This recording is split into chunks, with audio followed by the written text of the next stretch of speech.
தமிழ் புத்தாண்டு 2026 உலக அளவில் ஒரு மிகப்பெரிய மாற்றத்தையும் கொஞ்சம் சுமூகமாக உட்கார்ந்து வேலை செய்கிற எல்லாருடைய வாழ்க்கையிலையும் கடுமையான உழைப்பை வைத்து உழைக்கக்கூடிய மனிதர்களின் வாழ்க்கையில் கோச்சிங் பிஸ்னஸில் இருக்கிறவங்க, ஆன்மீக துறையில் இருக்கிறவங்க, கோவில்களில் கூட்டம் நிரம்பி வழியும், பள்ளிக்கூடம், வாத்தியார், இதை ஒட்டி இருக்கக்கூடிய தொழில்கள் உட்கார்ந்து வேலை செய்யக்கூடிய ஆடிட்டர் தொழில், நீதிபதி தொழில், விலைவாசிகள் உயரக்கூடும், சில இடங்களில் ஸ்தம்பித்து மீண்டும் உயிர் பெற்று வரும்.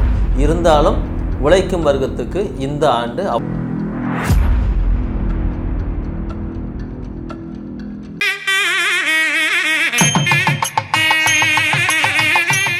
கடவுளர்கள் டிவி நேயர்களுக்கு வணக்கம்.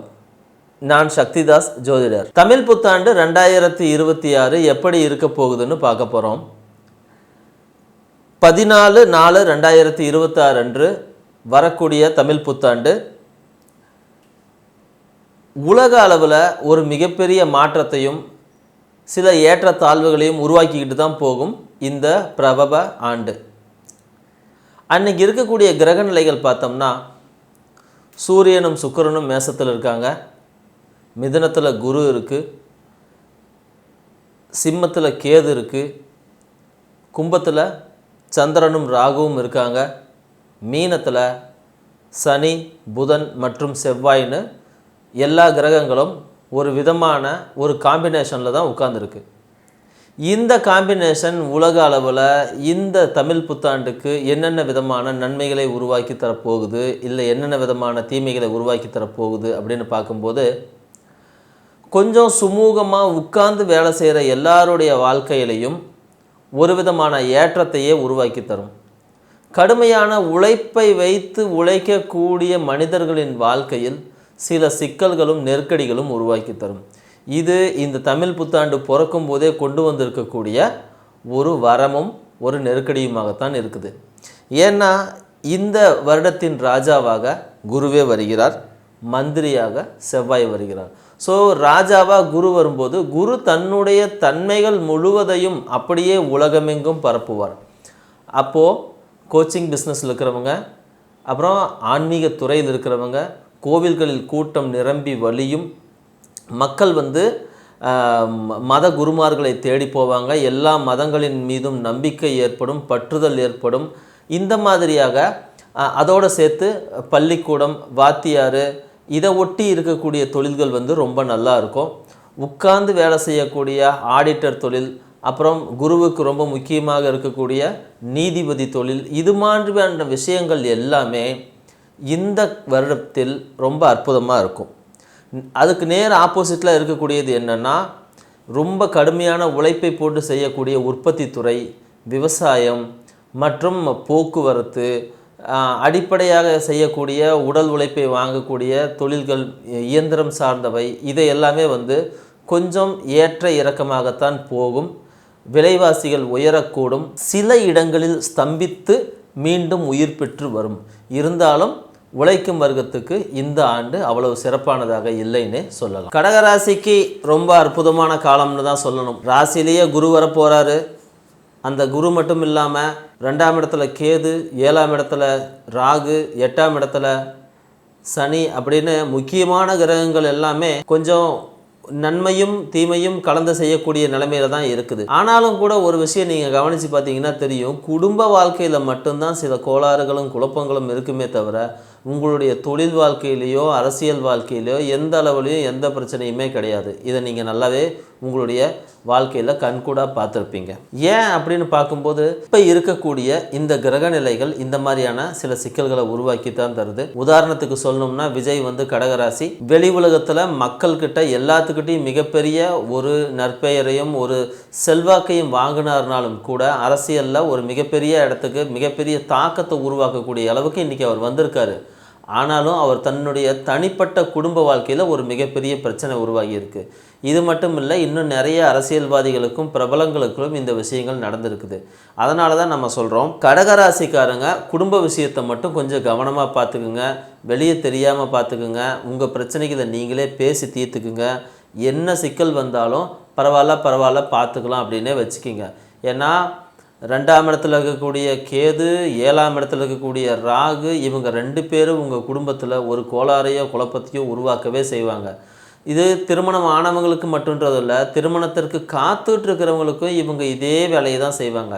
என்ன செய்வாங்க அப்படின்னா, நீங்கள் கரெக்டாக திருமணம் பேசி முடிக்கும்போது அது நின்று போயிடும். பொண்ணு கொடுக்குறேன்னு சொல்லுவாங்க, மாப்பிள்ளை கெடுக்குறேன்னு சொல்லுவாங்க. ஆனால் திடீர்னு பார்த்தீங்கன்னா அவங்க பதில் சொல்ல மாட்டாங்க.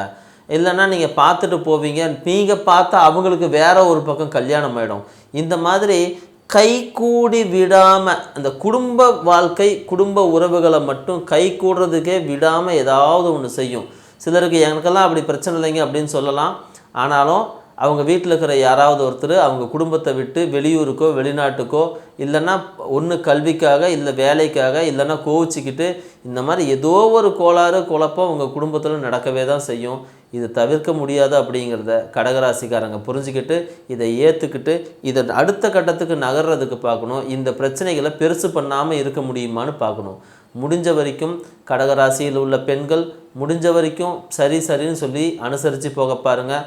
கொஞ்சம் இழுத்தீங்கன்னாலும் டிவோர்ஸுக்கு போயிடும். சரி, ஒருவேளை நீங்கள் டிவோர்ஸை பண்ணணும்னு எல்லாம் முடிவு பண்ணி பிரியணும்னு எல்லாம் தீர்மானித்து வச்சுருந்தீங்க அப்படின்னா, இல்லை நீங்கள் கேஸே ஃபைல் பண்ணிட்டீங்க அப்படின்னா, உங்களுக்கு இப்போ கன்ஃபார்ம் டிவோர்ஸ் கிடச்சிரும். ஸோ நல்லா இருக்கிறவனுக்கு கெட்டு போகும். நான் வேண்டாம் பிரியலான்ட்டு இருக்கேன், நான் 2வது கல்யாணத்துக்கு போகலான்ட்டு இருக்கிறேன் அப்படின்னு நீங்கள் நினச்சி டிவோர்ஸ் அப்ளை பண்ணுன்னு பண்ணிங்கன்னா இப்போ உங்களுக்கு கண்டிப்பாக டிவோர்ஸ் கிடைக்கும். ஸோ குடும்ப வாழ்க்கை விஷயத்தில் ஒரு நல்லா இருக்கிறவங்களுக்கு கெட்டு போகக்கூடிய சிக்கலும், வாழ்க்கை என்னோடய முதல் திருமணத்தை முடிச்சிக்கிறேன்னு சொல்கிறவங்களுக்கு இந்த நேரம் ரொம்ப ரொம்ப அற்புதமான ஒரு நேரமாக உங்களை பிரித்து வைக்கிறதுக்கு, சீக்கிரமாக விவாகரத்து வாங்கிக்கிறதுக்கு ஒரு நல்ல நேரமாக இருக்கும். 2வது கல்யாணத்துக்கு யாராவது முயற்சி பண்ணிக்கிட்டு இருக்கீங்க அப்படின்னா கண்டிப்பாக 2வது கல்யாணம் உங்களுக்கு நடக்கும். அது அக்டோபர், நவம்பர், டிசம்பர், ஜனவரி அப்படின்னு சொல்லிட்டு இந்த வருஷம் கடைசியிலையோ இல்லை அடுத்த வருஷம் ஆரம்பத்திலேயோ உங்களுக்கு ஒரு நல்லதொரு திருமணம் நடப்பதற்கு வாய்ப்பு இருக்கிறது. இது குடும்பத்தில் பிரச்சனை வர்றவங்களுக்கும் அதே தான். இந்த வருஷம் முடிஞ்சவுடனே 2027 ஆரம்பத்தில் ஆட்டோமேட்டிக்காக இந்த பிரச்சனைலாம் தீர்ந்து அவங்க ஒன்று சேர்ந்துக்குவாங்க. ஸோ நம்ம புரிஞ்சிக்க வேண்டியது கொஞ்சம் குழப்பமாக இருக்குது அப்படின்றது மட்டும்தான். குழந்தை பிறப்புக்கு காத்துட்ருக்கீங்கன்னா இந்த நேரம் அவ்வளோ சரியான நேரம் இல்லை. குழந்தை கருக்கலைதல் இல்லைன்னா குழந்தைகள் மிஸ்கேரேஜ் ஆகிறது, ஐவிஎஃப்க்கு போனீங்கன்னா சக்ஸஸ் ஆகாமல் போகிறது, இந்த மாதிரியான விஷயங்கள் இருக்குது. குழந்தை இருக்கிறவங்க குழந்தை விஷயத்தில் கொஞ்சம் கவனம் செலுத்தணும். குடும்ப உறுப்பினர்கள் விஷயத்தில் கவனம் செலுத்தணும். கொஞ்சம் கஞ்சத்தனமாகவே இருக்க முயற்சி பண்ணுங்கள். அதிக தூம்னு செலவு பண்ணாதீங்க. பணவரவு சில நேரங்கள் நல்லா இருந்தாலும் கூட திடீர்னு ஒரு நெருக்கடியோ ஏதாவது ஒரு சிக்கலோ உருவாக்கி தர்றதுக்கு சில வேலைகளை செஞ்சு வைக்கும். 8ஆம் இடத்துல இருக்கக்கூடிய 9ஆம் இடத்துல இருக்கக்கூடிய சனி உங்களுக்கு நிறைய விஷயங்களை நன்மைகளை பண்ணித்தர தயாராக இருக்கும். உங்களுடைய பிரச்சனைகளுக்கு எல்லாமே உங்கள் அப்பாவோ இல்லை வேறு யாராவது ஒருத்தரோ முன்னாடி நின்று அந்த பிரச்சனையை தீர்த்து கொடுக்கறதுக்கு தயாராக இருப்பாங்க. சில நேரங்களில் பிரச்சனையை முடித்து உங்கள் வாழ்க்கையை அடுத்த கட்டத்துக்கு நவுத்திட்டு போகிறதுக்கும் அப்பா தயாராக இருப்பாங்க. அப்பாவோட உடல் நலத்தில் கவனம் வச்சுக்கணும். சில நேரங்களில் அவருக்கு கால் முறிவு ஏற்படலாம், இல்லைன்னா முதுகு பிரச்சனை ஏற்படலாம், இல்லைன்னா அவருக்கு தலையில் எங்கேயாவது அடிபடுவதற்கான வாய்ப்பும் ஏற்படலாம். உங்களுடைய வயசு 27, 28, 29, 30, 32 வரைக்கும் இருந்துச்சுன்னா கண்டிப்பாக இந்த மாதிரி ஒரு விஷயம் உங்கள் அப்பாவுக்கோ உங்களுக்கோ ஏற்பட வாய்ப்பு இருக்குது. அதனால் எப்பவும் கவனமாக இருக்கிறது நல்லது. தாயார் உடல்நலத்தில் நீங்கள் ஒன்றும் பெருசாக கவலைப்பட தேவையில்லை.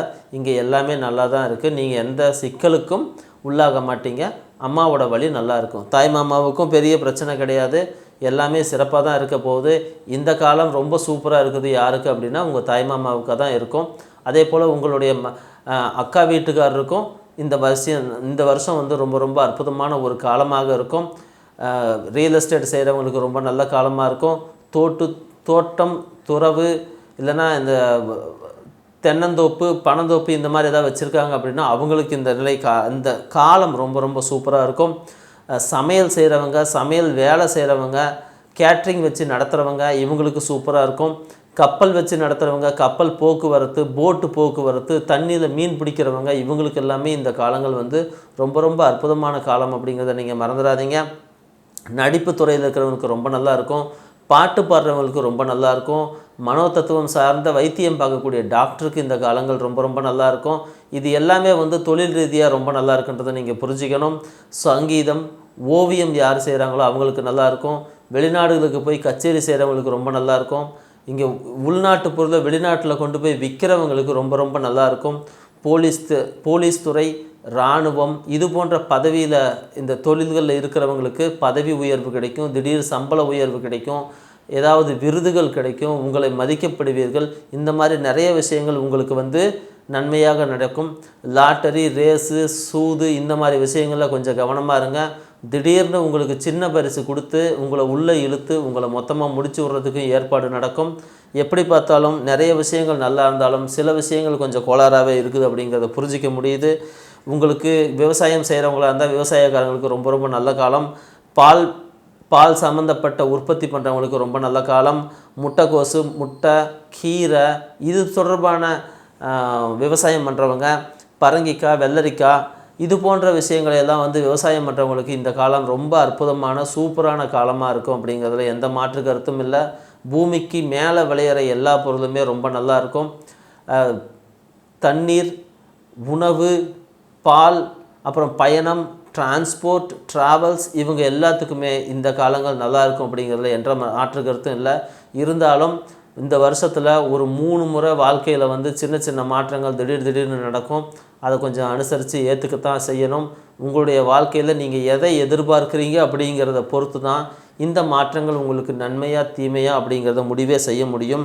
இருந்தாலும் உங்களுக்கு உங்கள் வாழ்க்கையில் சில பிரச்சனைகள் உருவாகும் அப்படிங்கிறத புரிஞ்சிக்க முடியுது. அந்த மாதிரியான சிக்கல்கள் வரும்போது ஒரு நீர்நிலை பக்கம் இருக்கக்கூடிய அம்மன் கோவிலுக்கு போயிட்டு ரேவதி நட்சத்திரமும் சதுர்த்தசி திதியும் தேய்பிறை சதுர்த்தசியாக இருக்கணும். இந்த மாதிரி வரக்கூடிய ஒரு நாளில் போயிட்டு பெருசாக ஒன்றும் செய்ய வேண்டியா, சாமிக்கு ஒரே ஒரு பாலபிஷேகம் மட்டும் செஞ்சுட்டு வாங்க. நாள் ரொம்ப முக்கியமானது. தேய்பிறை சதுர்த்தியும் ரேவதி நட்சத்திரமும் ஒன்று சேர்ந்து வரக்கூடிய நாளில் அம்மனுக்கு பாலபிஷேகம் செய்ய உங்களுடைய வாழ்க்கையில் ஏற்பட்டிருக்கக்கூடிய பிரச்சனைகள் டக்குன்னு தீர்ந்து உங்களுக்கு மிகப்பெரிய நன்மைகள் உண்டாகும் என்பதில் எந்த சந்தேகமும் இல்லை. உங்களுக்கு இந்த சேனல் பிடிச்சிருந்தது அப்படின்னா லைக் பண்ணுங்கள், சப்ஸ்கிரைப் பண்ணுங்கள், உங்களுடைய கமெண்ட்டை கமெண்ட் பாக்ஸில் போடுங்க. கடவுள் அருள் டிவியை பார்த்தமைக்கு நன்றிகள். மேலும் இது போன்ற தகவல்களை தெரிந்து கொள்ள கடவுள் அருள் டிவியை சப்ஸ்கிரைப் செய்யுங்கள். மறக்காமல் பெல் ஐக்கானை கிளிக் செய்யுங்கள்.